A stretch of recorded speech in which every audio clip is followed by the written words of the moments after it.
Huomenta. Kukas täällä Akaan seutua lukee? Huomenta. Mä olen Anna-Maija Kurki, eli Ansku täällä työpaikalla, paremmin tunnettu. Selvä. Hyvää huomenta. Mitäs sä teet täällä OP Akaassa? No mun ammattinimike on asiakkuusasiantuntija, eli mä teen kaiken näköistä henkilöasiakkaiden pankki- ja vakuutuspalveluihin liittyviä juttuja täällä. Joo. No mitäs sä teet sitten vapaa-ajalla? Et onko jotain tiettyjä harrastuksia? No, mä oon tämmönen innokas aikuisopiskelija, eli mä opiskelen ylempää ammattikorkeakoulututkintoa työn ohessa, ja tässä on mun iltalukeminen tällä hetkellä digitaalinen asiakaskokemus, mikä täällä pankissakin tuntuu olevan nyt se juttu tällä hetkellä. Kuulostaa hyvältä.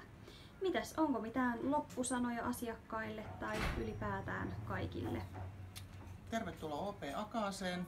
Täältä saa kaikki pankki- ja vakuutuspalvelut ja ollaan täällä ihan sinua varten. Hyvä. Kiitos paljon, Ansku. Kiitos.